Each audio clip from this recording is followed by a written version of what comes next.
Serivisi y'ubusugire bw'ingo ibijyanye no kuboneza urubyaro ku buryo budakoresha imiti n'imisemburo ari ibisaba abashakanye bombi guhora bagirana ibiganiro, guhora bumvikana kugira ngo bazabashe gukurikiza bwa buryo kandi buzabashe gutanga umusaruro.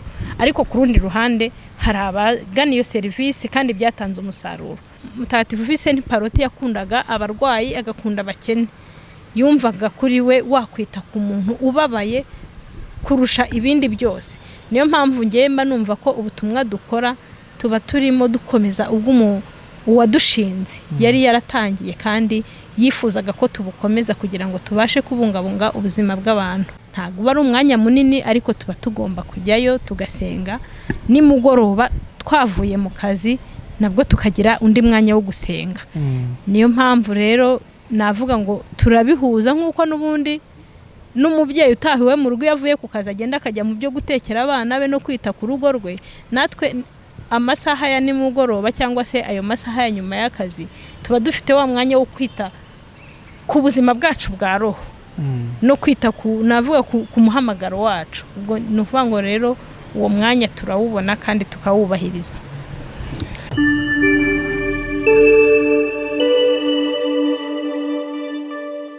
Bakunze inshuti zacu mudukurikira kuri YouTube channel Paroisse Vincent Pallotti Gikondo, aho muri hose muraho neza mwiriwe. Tubifurije ubuzima buzira umuze.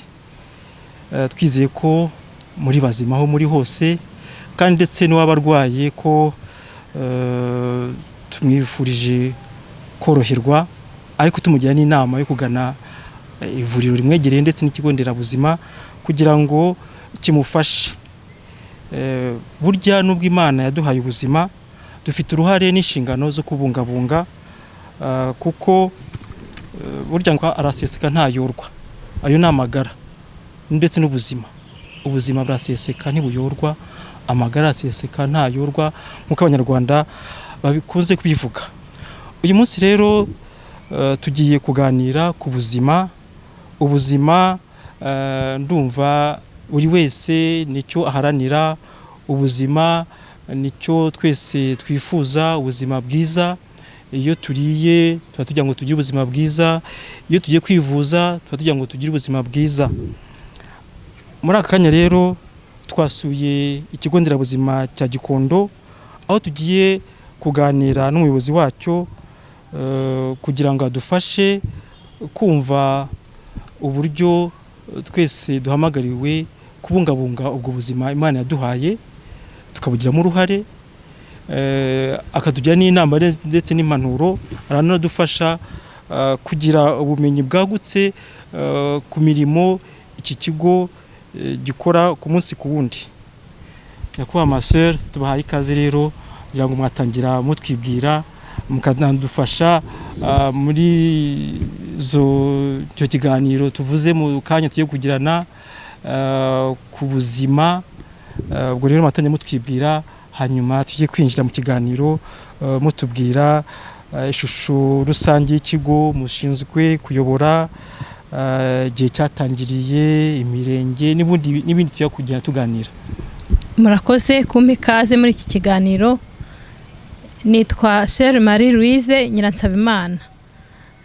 Ndi umubikira w'umuparotine, nkaba ndi umuforomokazi ukorera ubutumwa mu kigo nderabuzima cya Gikondo nk'uko mumaze kubivuga.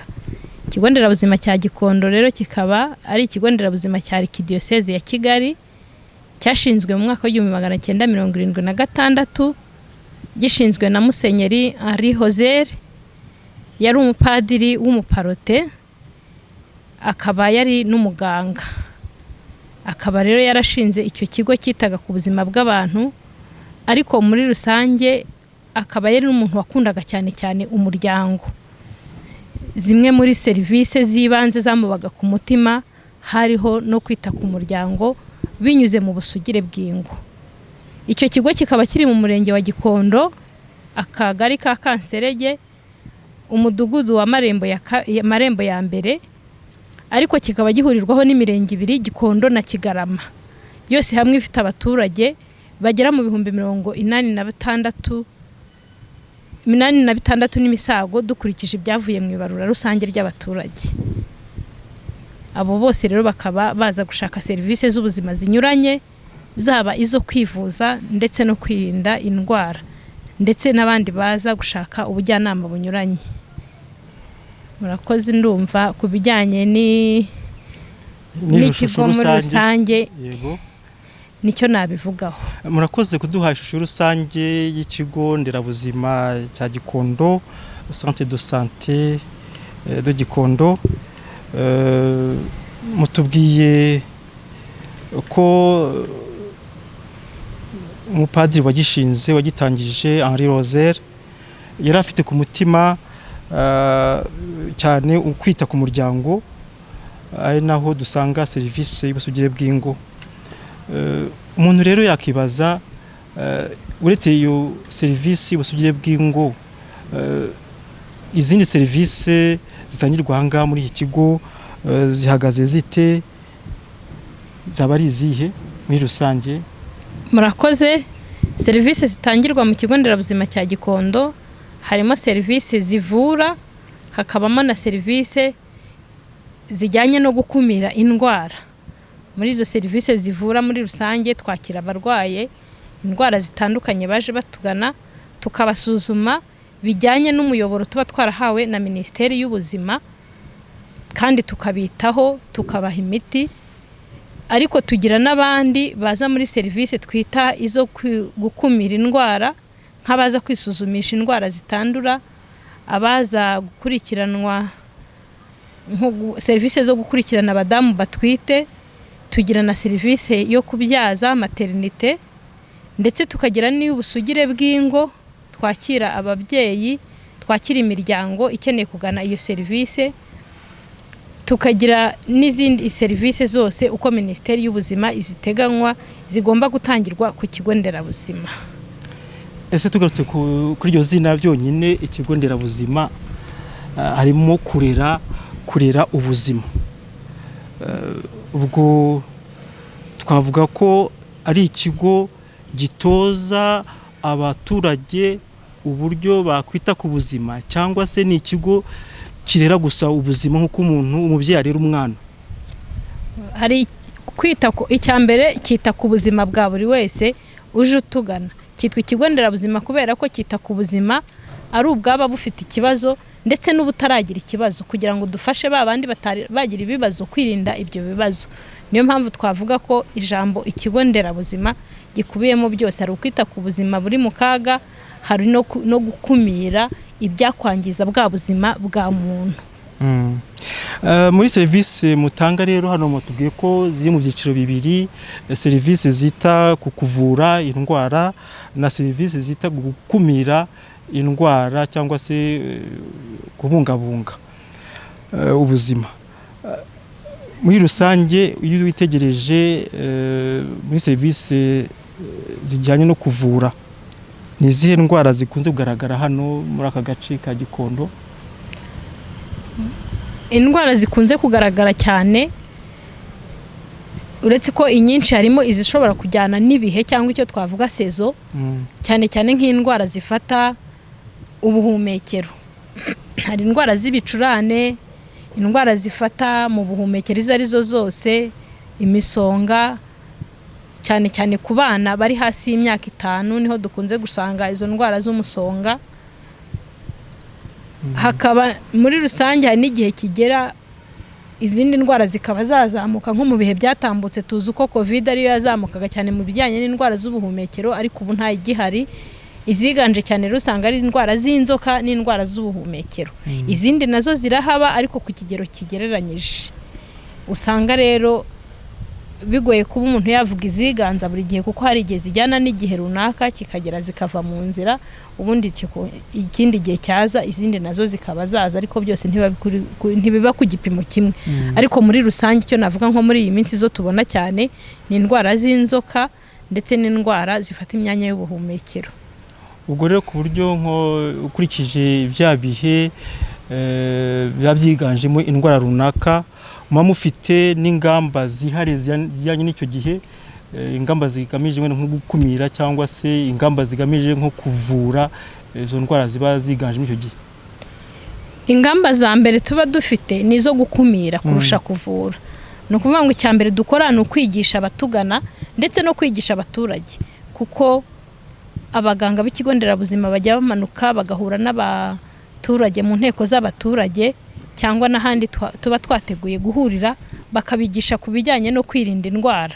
Ubwo rero icyambere dukora kiba ari ugukumira, kuvura bikaza navuga ari kuvura bamwe barwaye, ariko icyambere twitaho cyane ni ugukumira, twigisha abatugana ndetse n'abantu bari mu gace navuga mu mirenge ibiri Gikondo na Kigarama dushinzwe kureberera nk'ikigo nderabuzima. Ubwo muri gukumira mu ngamba no gukumira twavugamo uko mbitekereza ko mbyumva, ubwo harimo bwa bukangurambaga bwo gushishikariza nk'umuntu kuza kwivuza, harimo ubukangurambaga bwo gushishikariza abantu kwivuza, harimo ubukangurambaga bwo kubamenyesha indwara ihari no kubabwira uburyo umuntu yayirinda. Icyo ni icyambere. Hakabamo no gushishikariza abarwaye kuza kwa muganga kugira ngo bitabweho batari baremba. Hakabaho no gukurikirana bamwe twavuye ngo tumenye koko ko imiti twabahaye cyangwa se ubufasha twabahaye hari akamaro bwabagiriye. Aha rero biranganisha gutekereza ku mbogamizi wenda mushobora kuba muhura nazo. Nkurikije ibyo ntekereza,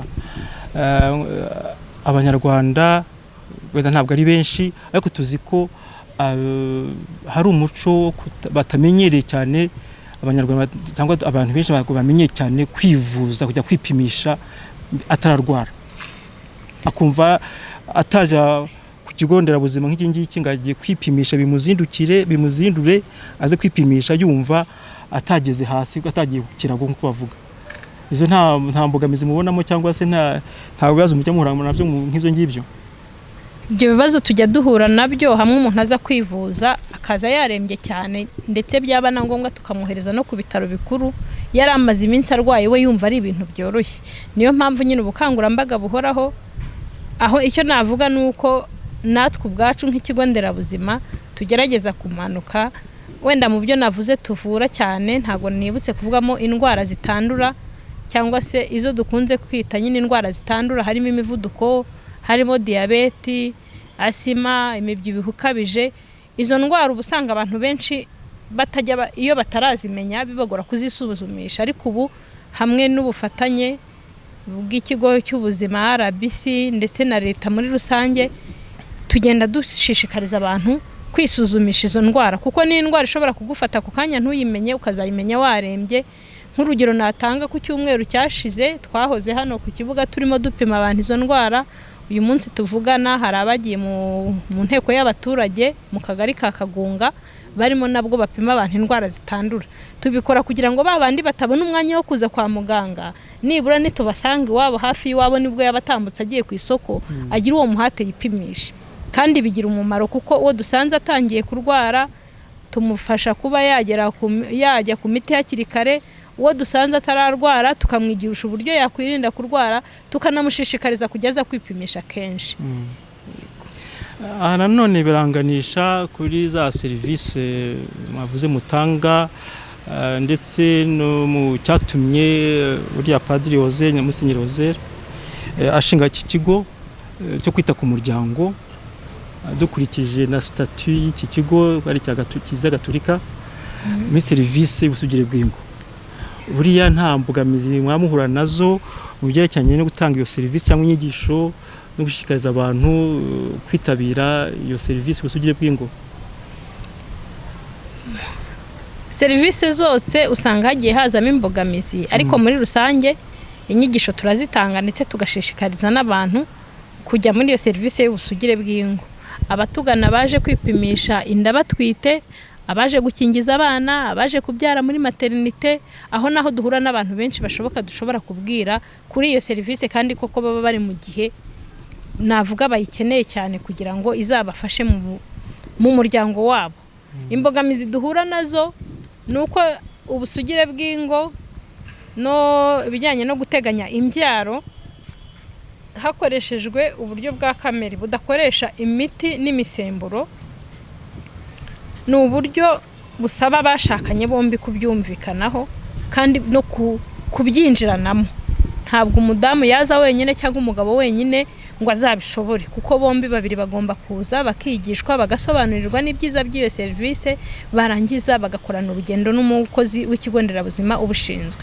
Imbogamizi nyine tugira nuko abantu benshi harimo abatabyumva, bitewe nuko hari abantu benshi bishakira ibiborohereza, ibizatuma nta kindi yongera gutekereza, kubwo akabazi ko niba amaze kubyara akaboneza urubyaro ibyo birangiye nta bindi azongera gutekereza ibijyanye n'urubyaro, ariko nyine yongeye gushaka gusama. Mu gihe serivisi y'ubusugire bw'ingo, ibijyanye no kuboneza urubyaro ku buryo budakoresha imiti n'imisemburo, ari ibisaba abashakanye bombi guhora bagirana ibiganiro, guhora bumvikana kugira ngo bazabashe gukurikiza bwa buryo kandi buzabashe gutanga umusaruro. Ariko ku rundi ruhande hari abagana iyo serivisi kandi byatanze umusaruro. Iyo serivisi ifasha cyane ingo, cyane mu kumvikana, kuko bagira umwanya wo kuganira, bakagira n'umwanya wo kumvikanaho, bigatuma amakimbirane ashobora kuba mu ngo agabanuka, kuko iyo abantu bahuye bakaganira burya hari byinshi bageraho bitandukanye nuko baba batageraho bahurira. Niyo mpamvu rero usanga iyo serivisi twebwe tuyifata nkaho ari umutima w'urugo cyangwa se umutima w'umubano mu rugo rw'abakristo cyangwa rw'abandi bantu rw'abandi bifuza gukoresha ubwo buryo bateganya imbyaro. Ikindi bifasha abana babyaye kurerwa gikristo, ariko bakanarerwa bakabyara abo bifuza kubyara, bakabarera mu bushobozi bafite, batabangamiranye n'abana batabangamiwe, kuko buryo umwana yakurikijwe vuba n'igihe cyo konka ntikibe gihagije, usanga hari igihe umwana abangamirwa mu mikurire ndetse no mu mitekerereze. Ugasanga rero twigisha abashakanye kuba bakoresha ubwo buryo kandi bikabafasha guteganya imbyaro. None se nta buriya ndacyagara kuri icyo kibazo cyo guteganya imbyaro n'ubusugire bw'ingo. Mwavuze ko abantu benshi, couple nyinshi zibangukirwa cyane no gukoresha uburyo butabasaba byinshi cyangwa se bubangukiye buboroheye, kandi ni uburyo bwo gukoresha nyirango ni imiti n'imisemburo, imiti n'ibikoresho, n'ibikoresho. Iyo baje babishaka babisaba, twe turashaka gukoresha ubu buryo bw'imiti n'ibikoresho, mubigenza muti? Murabahakanira, mubasubiza inyuma, mubagira inama, bigenda gute? Muri rusange twebwe mu nshingano dufite iyo serivisi ijyanye no guteganya imbyaro, icyambere kibigamije nakivuze no kugira ngo umuryango ubeho neza uko wifuza kandi mu bwumvikane, babashe no kubyara abana bifuje. Uje rero akatubwira ati ge serivisi narinje gushaka ni iyi ngiyi, nimba mutayifite nigendere. Twebwe icyambere dukora nuko twigisha abatugana, tukababwira ibijyanye na serivisi yo guteganya imbyaro, tukababwira uburyo bukoreshwa, ibyiza byabwo bya buri buryo ndetse n'ingaruka kuri bumwe, cyane ko nk'ubwo buryo bukoresha imiti n'ibindi bikoresho, nk'uko tubizi umuti wose uba ari umuti, uba ufite kuba wagira icyo ugukiza ukagira n'icyo wangiza. Niyo muganga twigisha duhaye imiti muri rusange aratubwira ati uyu muti ugiye kuvura umutwe, ariko ushobora kukubabaza mu gifu.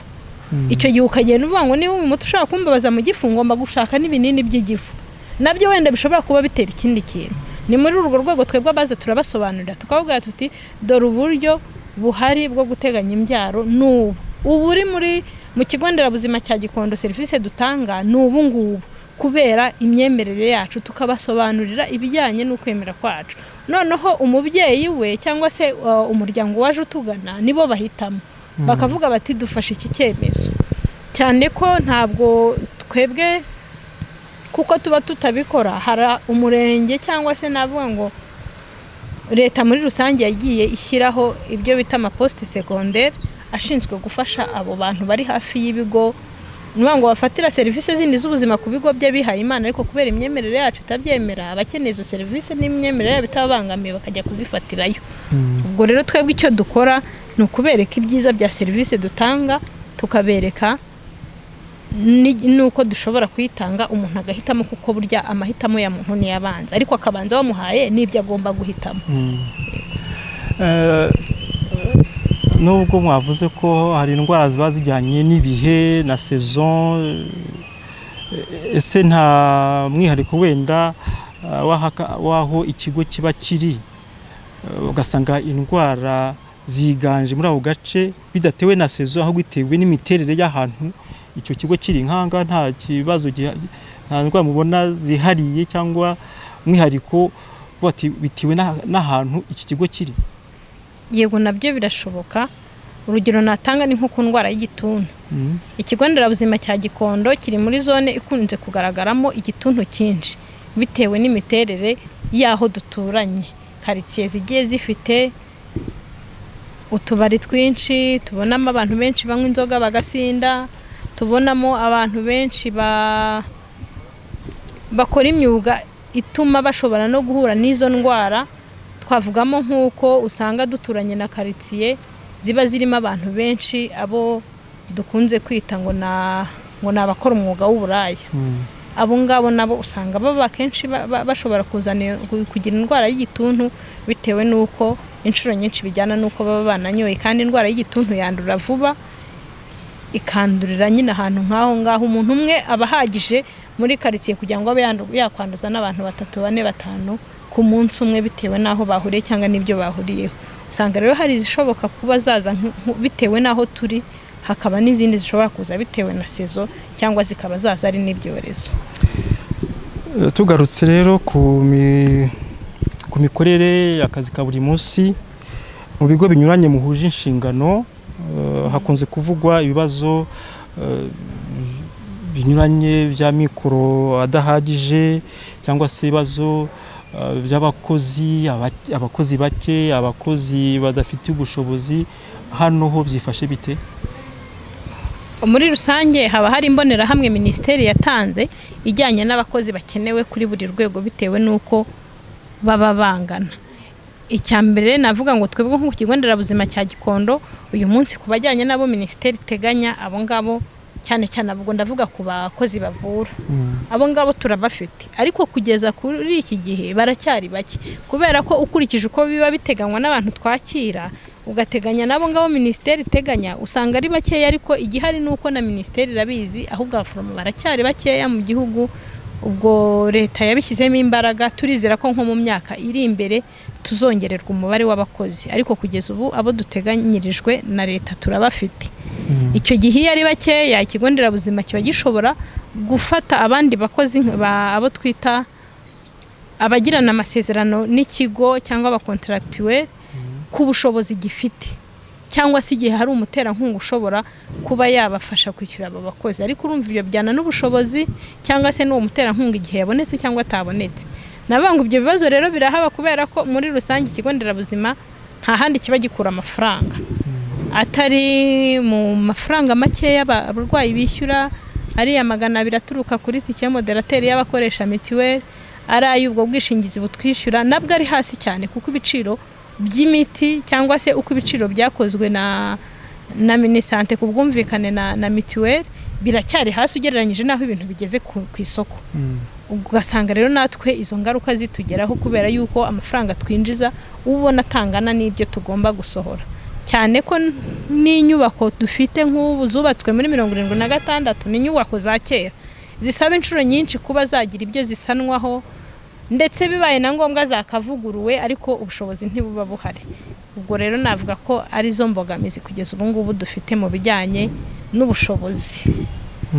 Ikindi nuko twakira abantu benshi batagira ubwishingizi, abo bantu tukabura ababishyurira. Ugasanga nk'ubu ngubu tumaze kugeza hafi muri 2 miliyoni z'abantu twagiye tuvura batigeze bagira abantu babishyurira n'umunsi n'umwe, kandi abo bantu twarabavuye, twabahaye imiti, abakozi babitaho baba bagomba guhembwa, kuko nubwo navuze ngo hari abakozi ministeri tugenera ariko nabo twihembera, cyane cyane nk'abo twita abandi bakozi bakora muri za comptabilité, bakora kuri reception.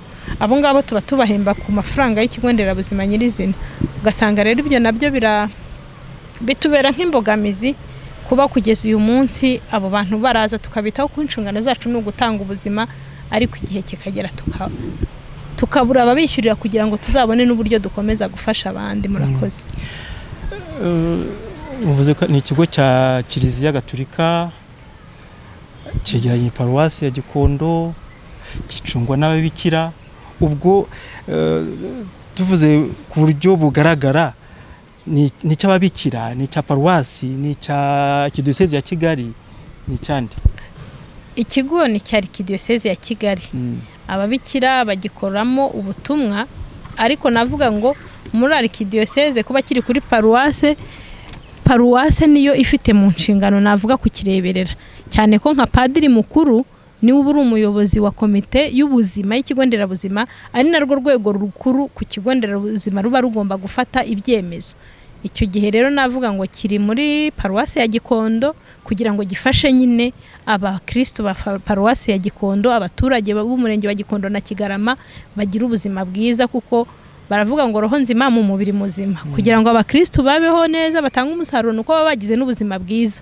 Niyo mpamvu rero ikigo ni cya diocese, kikaba ababikira ba Pallotti bagifite mu nshingano gukoramo ubutumwa, ariko na Paroisse ikireberera niyo ya mbere ifite inshingano zo navuga zo kukimenya no kumenya wenda ibyo bibazo bindi biba byagiye biba, bityo n'abakristo ba Gikondo kirabareba muri rusange.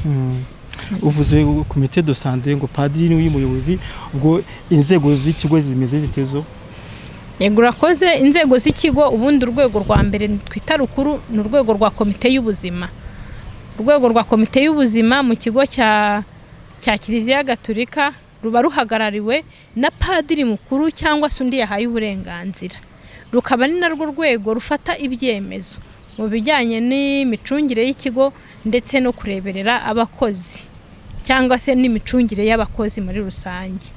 Ubwo urwo rwego ruba rurimo padiri mukuru ari uhagarariye nyir'ikigo, rukabamo n'undi muntu wa kabiri nawe uba uhagarariye nyir'ikigo, uwo nguwo akaba yashyirwaho na padiri mukuru cyangwa se akaba yashyirwaho na nyir'ikigo, cyane ko padiri mukuru ari ubureberera karidinali, ubwo niwe umushyiraho.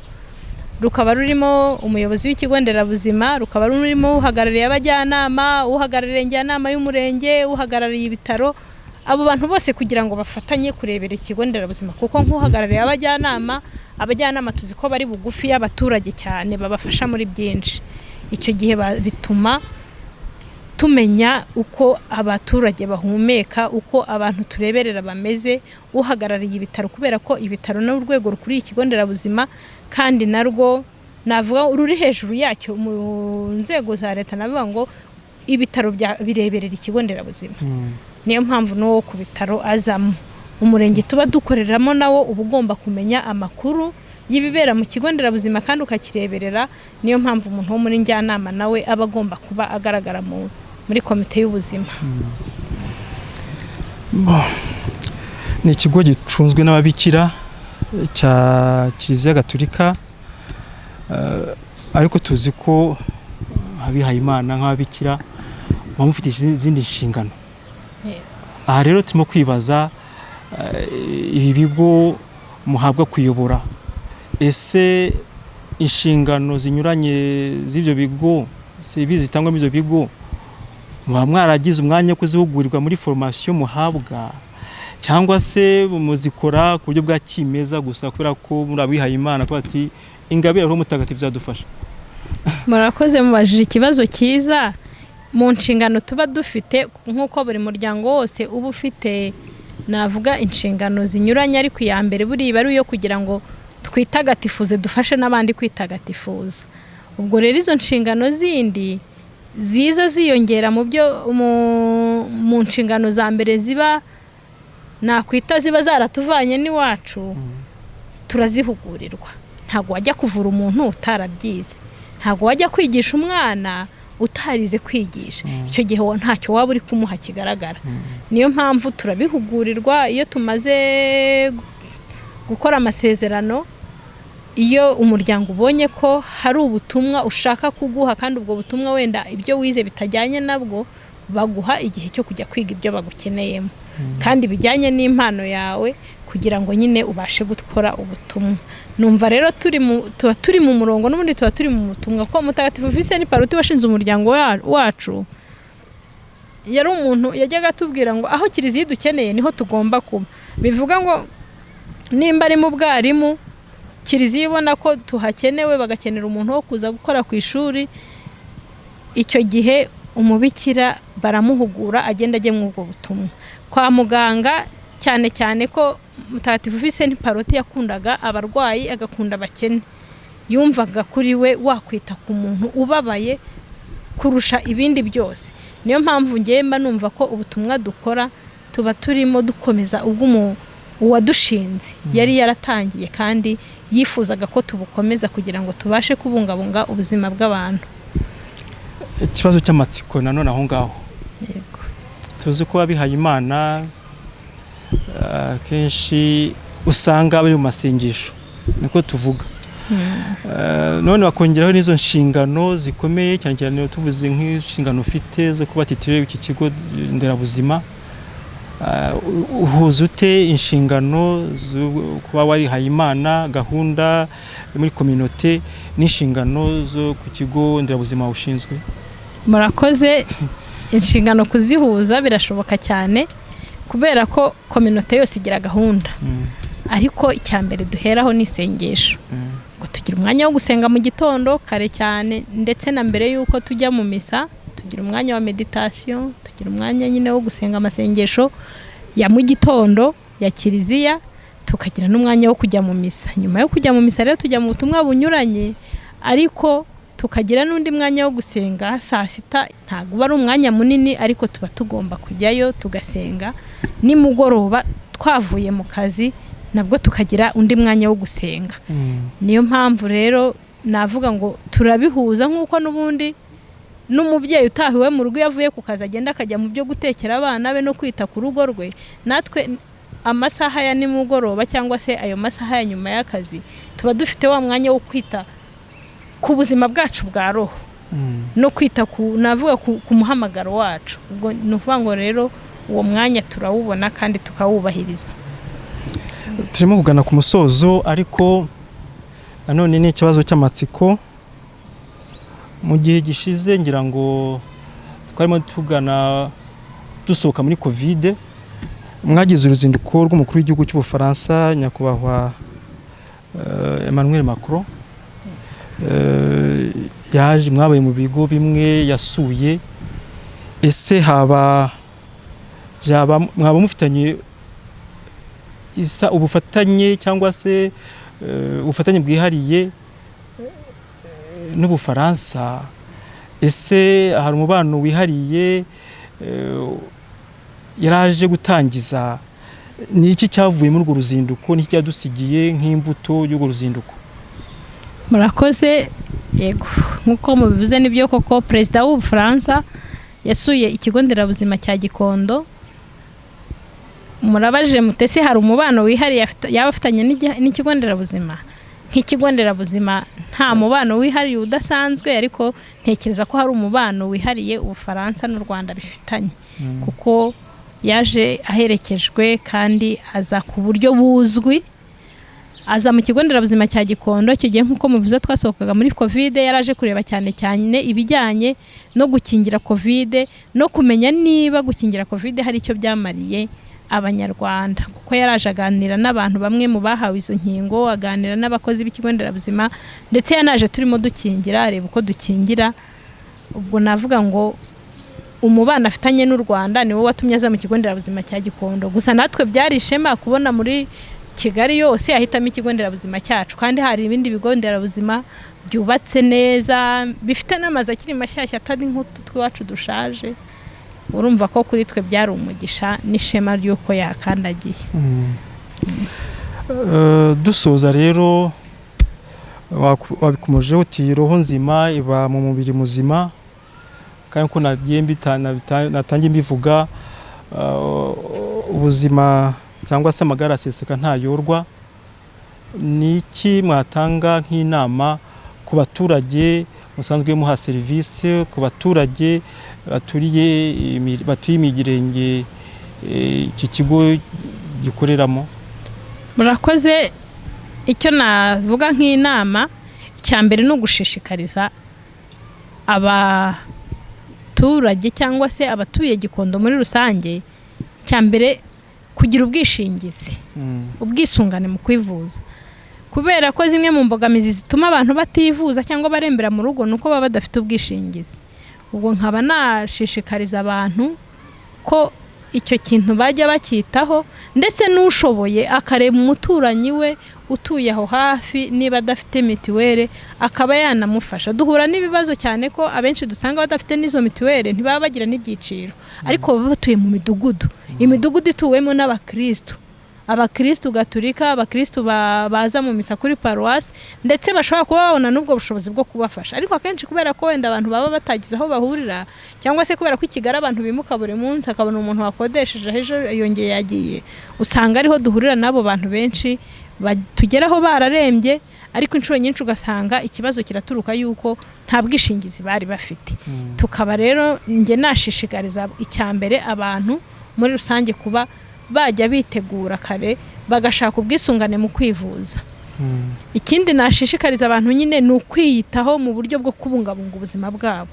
Igihe hari ayo mahirwe yo gupima izo ndwara zitandura bakipimisha, igihe umuntu arwaye akajya kwa muganga hakiri kare atarindiriye kurembera mu rugo, bityo bizamufasha no mu bundi buzima busanzwe, haba ubuzima bwe bw'iterambere, haba ubuzima bwe bwa roho, kuko igihe atarembeye mu rugo bizamufasha gukora imirimo ye ya buri munsi, azabasha kuza gusenga bitamubangamiye.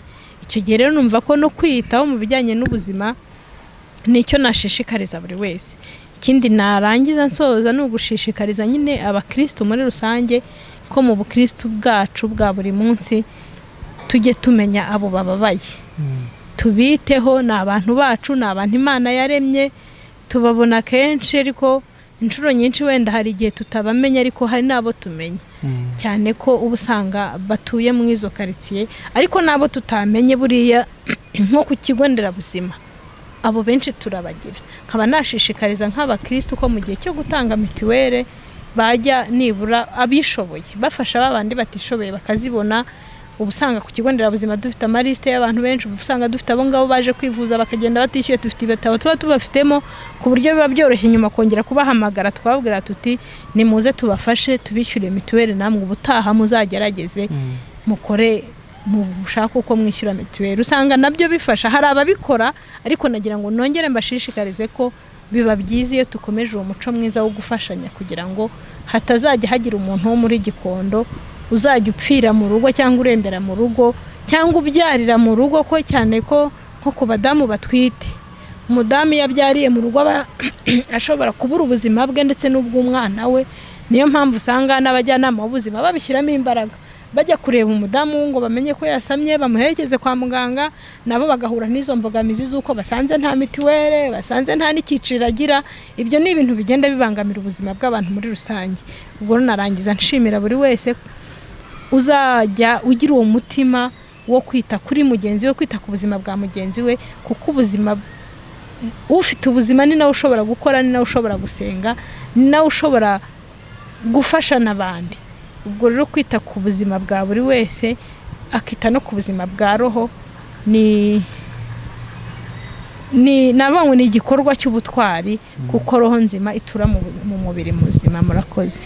Wenda tutarasoza, uvuze icyo usaba ku baturage ndetse no ku bakristo muri rusange nako ku buryo bw'umwihariko, ariko se ko musanzwe mukorana n'inzego za leta cyane cyane mu mirenge, niki noneho nko ku munsi ku wundi mu mirimo yanyu niki musaba mu mikoranire yanyu n'imirenge, ubuyobozi bw'imirenge?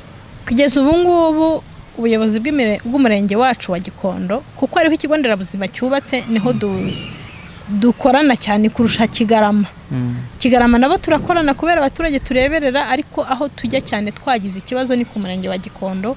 Kugeza ubu ngubu ubuyobozi bw'umurenge wa Gikondo buradufasha, kandi tukagerageza gufatanya mu bikorwa byinshi, cyane ko n'ibyo mvuga bijyanye no kwishyura mitiwere. Usanga umurenge mu ntangiriro z'umwaka z'umwaka wa mitiwere uba ufite inshingano zo kureberera abaturage, nabo uba ufite abandi bantu wishyurira. Nta handi ukura naho amafaranga uretse kuba harimo abagira neza bayacisha nyine k'uwo murenge. Hari imishinga inyuranye ishobora gucisha y'amafaranga, icyo gihe nabo bagenda bashakisha abantu mu mirenge yabo, mu murenge nako mu midugudu yabo, bakabafasha bakishyurirwa mitiwere. Ariko si ibyo gusa, no mu bijyanye no gukumira indwara no mu bijyanye no kuvura badufasha muri byinshi, kubera yuko iyo dukeneye ko baduha nk'ubufasha wenda ngo tujye gupima nk'ahantu runaka twagize nk'ikibazo cy'imodoka y'umurenge iraza ikadufasha. Icyo twifuza ni ugukomeza ubwo bufatanye kuko mu bigaragara umurenge wa Gikondo uradufasha cyane. Turabashimiye cyane. Cyese niba hari ikindi mwumva mwavuga ati sinagira ntakivuze nuko mutakitubajije. Ko numva navuze byinshi. Numva navuze byinshi, ndumva nashimira. Ikindi nuko abantu babagoye ntago ari ugufatanya gusa bijyanye no gufatanya, gutanga ibintu, gutanga amafaranga, kugira gute, ariko no gufatanya mu isengesho. Nibaza ko isengesho ari irya mbere. Umuntu uje gusenga nubwo yaba ntacyo afite agasengera abarwayi, akagenda agasura umurwayi akamuganiriza. Hari abakecuru baba bari mu ngo batagira babitaho, buryo umuntu ukuze uri mu buriri ugiye ukamuha umwanya wawe ukayicara isaha muganira, ubu ukoze ikintu gikomeye kuruta uko wari kumuha amafaranga. Ibyo ni ibikorwa bito by'urukundo navuga Yezu dusaba kwitagatifurizamo, bidasabye imbaraga nyinshi cyane, bidasabye n'amafaranga. Nasaba ko muri iki gihe cy'igisibo buri wese yakwitagatifuza uko ashoboye, ntabwo ari mu gisibo gusa, nuko igisibo ni igihe kihariye kigira n'ingabire zacyo zihariye, ariko uko umuntu abishoboye agerageza kwita kuri mugenzi we. Agerageza kwita kuri mugenzi we maso bamugane nk'ubu ngubu kari mu gihe cy'igisibo, ubonye imbaga y'abantu baje bagana ati turarwaye nta mikoro dufite, serivisi mwayibaha, habamo no kwitanga ati ni mameya turagutakiye, wahumiriza mukavuga ati serivisi bayiguhe nta kibazo. Ahubwo turanazibaha turabagira cyane nkuko natangiye mbivuga, tugira abantu benshi twakira badafite ubwo bushobozi bwo kwivuza, kandi inshuro nyinshi dusanga ari abo mu mirenge duturanye nka Gatenga, igice cya Kimihurura, kubera ko inshuro nyinshi abaturage bo mu mirenge turimo nyirizina ku bufatanye n'imirenge usanga benshi baba baragiye bishyurirwa mituweli, cyangwa biba binoroshye no guhamagara ku murenge nkabwa ntingize umuntu ngezeho atuye hanaha, yemwe n'abandi dusanze badafite ibyiciro bakadufasha, bakabona icyiciro nabona umukirisi atambutse nkababwira ntumva mudufashe twishyurire umuntu mituweli, bakadufasha tukayishyura, cyangwa n'abakozi muri rusange, abakozi b'ikigo nderabuzima nabo ubwabo iyo tubonye umuntu nk'urembye afite icyiciro, buri wese ari uwazanye 500 ari uwazanye 200 turafatanya tukamwishyurira mituweli, uwo muntu akavurwa iyo bishoboka, ariko niyo ari wa wundi adashobora guhita yishyurirwa ku kanya, ubuvuzi turabimuha tukabumuha ku kigero dushoboye, yaba ari uwo kujyana ku bitaro tukamujyana. Ndumva abakunzi mudukurikiye twese twafatanya gushima umuyobozi w'ikigo nderabuzima cya Gikondo uburyo atugaragarije bita ku buzima, uburyo babungabunga ubuzima bw'abaturage bashinzwe. Ndumva ndetse barenzaho agashyiraho n'akarusho ko ari abihaye Imana. Turabashimiye cyane kandi turabasabira umugisha muri imirimo mukora. Murakoze. Abakunzi bacu rero, nshuti mudukurikira kandi mwakurikiranye iki kiganiro, mwumvise uburyo buri wese ahamagariwe kubungabunga ubuzima, kwita ku buzima bwe, nubwo Imana ibuduha tukaba dufite inshingano yo kubungabunga, tugana cyane cyane ibigo nderabuzima bitwegereye, tugana amavuriro kugira ngo dufatanye n'Imana kubungabunga ubuzima yaduhaye. Tubashimiye rero uburyo mwadukunye iki kiganiro, tubasaba gukomeza kubana natwe mubimenyekanisha ibiganiro tubaha mu bakunzi banyu no mu nshuti zanyu, mukora subscribe nuvuga kwiyandikisha kugira ngo mujye mubona ibiganiro umunsi ku wundi tubagezaho, kandi tubizeza ko ibitekerezo byanyu ari byo bituma turushaho kubungukira ibindi biganiro ndetse no kwagura ibitekerezo kugira ngo dukomeze kujyana mu mugambi wo kubaka roho nzima iri mu mubiri muzima. Tubashimiye rero ko twabanye, Imana ibahe ubuzima, Imana ibakomeze ubuzima, murakagira ubuzima buzira umuze. Twongeye kubashimira mwebwe mwese mwakurikiranye ikiganiro cyacu, dukomeje kubifuriza ibyiza by'Imana, tubasaba kurushaho kongera kwibuka gukora subscribe kugira ngo mujye mukomeza gukurikira ibiganiro byacu bya buri munsi. Imana ibahe umugisha.